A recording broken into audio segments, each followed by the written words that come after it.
Good morning বন্ধুরা, তোমরা কেমন আছো? আশা করি ভালো আছো। আমিও খুব ভালো আছি। দেখো, প্রতিদিনকার মতো আজকেও আমি রেসিপি নিয়ে চলে এলাম। আজকে আমি বানাবো একদম অন্যরকম রেসিপি। আমি আজকে বানাবো থোড়ের রেসিপি। দেখো, থোড়টা আমি কেটে রেখে দিয়েছি ছোটো ছোটো ঝিরি করে, আর অল্প না কেটে রেখে দিয়েছি যাতে তোমাদের দেখাবো বলে। তোমরা কি বলো অতি অবশ্যই জানাবে। আমরা থোড় বলি কলার যে গাছের মাঝের অংশ, সেটা তোমরা কি বলো সেটা আমাকে অতি অবশ্যই কমেন্ট করে জানাবে। বানানোর জন্য দেখো আমি একে ধুয়ে লম্বা লম্বা করে কেটে রেখে দিয়েছি। এখানে আলু কেটে রেখে দিয়েছি, এখানে 5 ফোড়ন আর তেজপাতা, চিনি, 5 ঘন্টা ফোড়ন দেবো, আর জিরে গুঁড়ো, কাশ্মীরি লঙ্কা গুঁড়ো, ঝাল লঙ্কা গুঁড়ো, নুন, হলুদ। এখানে 2 ধরনের ডাল নিয়েছি, মুগ আর মসুরি। তোমরা চাইলে 1 ধরনের ডালেও করতে পারো, ছোলার ডাল, মটর বা কাবলি চানা দিয়ে করতে পারো, নিরামিষ বা আমিষ যেভাবে তোমরা ইচ্ছা। আর এখানে আদা রসুন আর পেঁয়াজ নিয়েছি। এই আদা রসুন পেঁয়াজটাকে পেস্ট করে নেব, আর গরম মশলা আর টমেটো নেব, সেটা আমি পরে যোগ করব। দেখো বন্ধুরা, যে বাকি অংশটা তোমাদের দেখানোর জন্য রেখেছিলাম সেটা দেখো কেটে নিলাম, আর মশলাটাও পেস্ট করে নিলাম। এবারে আমি আলুগুলোকে ভেজে নেব, আর এই থোড়টাকে আমি প্রেসারে সিটি দিয়ে নেবো 2টো। দেখো বন্ধুরা, কড়াইয়ে তেল দিয়ে দিয়েছি। সর্ষের তেলে রান্নাটা করবে তবে টেস্ট হবে। সর্ষের তেল দিয়ে দিয়েছি, গরম হয়ে গেছে। 5 ফোড়ন তেজপাতা ফোড়ন দিয়ে দিলাম। এবারে আমি দিয়ে দেবো আলুগুলোকে খুব ভালো করে ভেজে নেব। আর তার আগে দিয়ে দেবো সামান্য পরিমাণে হলুদ, যাতে তেলটা না ছেটে, সেই জন্য সামান্য পরিমাণে হলুদ বা নুন যে কোনো একটা দিলেই হবে। এবারে হলুদ একটু দিয়ে দেবো, তারপর আলুগুলো ছেড়ে দেবো। দেখো বন্ধুরা, কড়াইয়ের মধ্যে আলুগুলো দিয়ে দিলাম, আর আলুগুলোকে খুব ভালো মতন ভেজে নেব। আর এইদিকে আমি প্রেসার কুকারে থোড়টা সেদ্ধ হতে বসিয়ে দিয়েছি।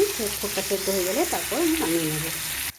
দেখো বন্ধুরা, আলুগুলো ভালো মতন ভাজা হয়ে গেছে। এবারে আমি ডালগুলো দিয়ে দিলাম।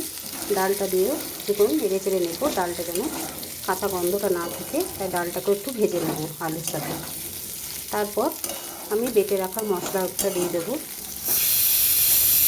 প্রেসারে সিটি পড়ছে, প্রেসারটা অফ করে দেবো, ঠান্ডা হতে দেবো, তারপর আমি নামিয়ে নেব। দেখো বন্ধুরা, ডালটাও ভালো মতন ভাজা হয়ে গেছে। এবারে দিয়ে দেবো বেটে রাখা মশলা।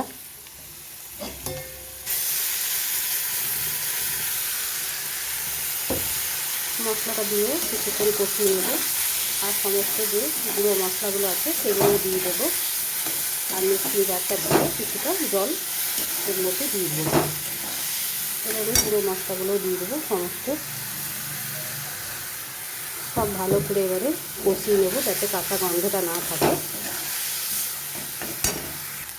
দেখো বন্ধুরা, মশলা দিয়ে খুব ভালোভাবে নেড়ে চেড়ে নিয়েছি কয়েকবার। এখনও বেশ কয়েকবার নেড়ে চেড়ে নিতে হবে যতক্ষণ না কাঁচা গন্ধটা যায়। এবারে মিক্সিং জারটা ধুয়ে কিছুটা জল দিয়ে দিলাম। একইভাবে কন্টিনিউয়াস নেড়ে চেড়ে কষিয়ে নিতে হবে যাতে মশলার গন্ধ না থাকে। দেখো বন্ধুরা, মশলার সাথে মুগ ডাল, আলু, মশলা সমস্ত সব কিছু ভালোভাবে মিশে গেছে এবং কষানো হয়ে গেছে। এবারে আমি দিয়ে দেবো সেদ্ধ করে রাখা থোড়টাকে দিয়েও কিছুক্ষণ মশলার সাথে কষিয়ে নিতে হবে একইভাবে। আর বাড়িতে এইভাবে তোমরা অতি অবশ্যই বানিয়ে খেয়ে দেখবে, খেতে দারুণ লাগে। আর রেসিপিটা কেমন লাগছে অতি অবশ্যই কমেন্ট করে জানাবে। আর তোমরা চাইলে নিরামিষও করতে পারো, ছোলা বা মটর বা কাবলি চানা দিয়েও করতে পারো, নারকেলও ব্যবহার করতে পারো। এইভাবে আমি আরও কিছুক্ষণ কষিয়ে নেব। দেখো বন্ধুরা, থোড়টা দিয়েও কিছুক্ষণ নেড়ে চেড়ে নিয়েছি, আরও কয়েকবার নেড়ে চেড়ে নেব। বেশ কয়েকবার আরও নেড়ে চেড়ে নিয়ে তারপর আমি জল ঢেলে দেবো। এখন আমি কিছুক্ষণ আরও নেড়ে চেড়ে নেব, যত কষাবে তত টেস্ট হবে খেতে। আর একটি দিয়ে দেবো টমেটোটা কেটে দিয়েছি। এবারে আরও বেশ কিছুক্ষণ কষিয়ে নেব। দেখো বন্ধুরা, এবার খুব ভালো মতন কষানো হয়ে গেছে। এবারে দিয়ে দেবো পরিমাণ মতন জল, যাতে মুগ ডালটা একটু শক্ত, তাই সময় লাগে একটু সেদ্ধ হতে। হাফ সেদ্ধ হয়ে গেছে, আলুগুলোও প্রায় সেদ্ধ হয়ে গেছে, তাই মুগ ডালটা সেদ্ধ হওয়ার জন্য জল দিয়ে দেবো। আর আলুটাও যেটুকু বাকি আছে সেটাও যেন ভালো মতন সেদ্ধ হয়ে যায়, তাই পরিমাণ মতন জল দিয়ে দেবো। দেখো বন্ধুরা, বেশ খানিকটা জল দিয়ে দিলাম। এই জলটাই আস্তে আস্তে সেদ্ধ হবে আর অনেকটা কমে যাবে, দেখবে একদম গায়ে মাখা মাখা হয়ে যাবে।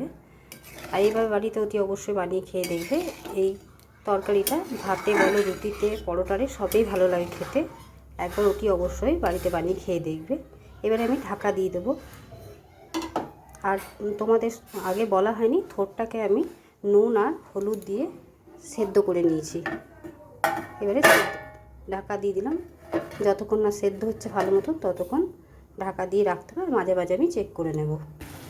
দেখো বন্ধুরা, আলু, ডাল সমস্ত সব কিছু ভালো মতন সেদ্ধ হয়ে গেছে। মাঝে মাঝে চেক করে করে দেখে নিয়েছি। একদম রেসিপিটা তৈরি হয়ে গেছে, সমস্ত খুব ভালো মতন সেদ্ধ হয়ে গেছে। এবারে আমি দিয়ে দেব গরম মশলা গুঁড়ো।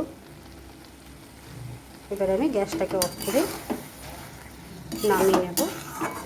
রেসিপিটা তৈরি হয়ে গেল। তোমরা বাড়িতে অতি অবশ্যই এইভাবে একবার বানিয়ে খেয়ে দেখবে, দারুণ লাগে। আর কেমন লেগেছে অতি অবশ্যই কমেন্ট করে জানাবে। এবারে আমি অন্য একটা জায়গায় তুলে নিয়ে তারপর তোমাদের কাছে ফিরে আসছি। দেখো বন্ধুরা, থোড়ের রেসিপিটা আমার তৈরি হয়ে গেছে। তোমাদের কেমন লেগেছে অতি অবশ্যই জানাতে ভুলবে না, কমেন্ট করে অতি অবশ্যই জানাবে। আর ভালো যদি লেগে থাকে তাহলে লাইক, শেয়ার এবং চ্যানেলটিকে সাবস্ক্রাইব করে দেবে। আর পরিবার পরিজনের সাথে শেয়ার করে দেবে। আর বাড়িতে অতি অবশ্যই একবার খেয়ে দেখবে, আশা করি ভালো লাগবে। আজকের মতো এতটুকুই। কালকে আবার অন্য কোনো রেসিপি নিয়ে আসবো। সুস্থ থেকো, ভালো থেকো, আর তোমরা আমার পাশে থেকো।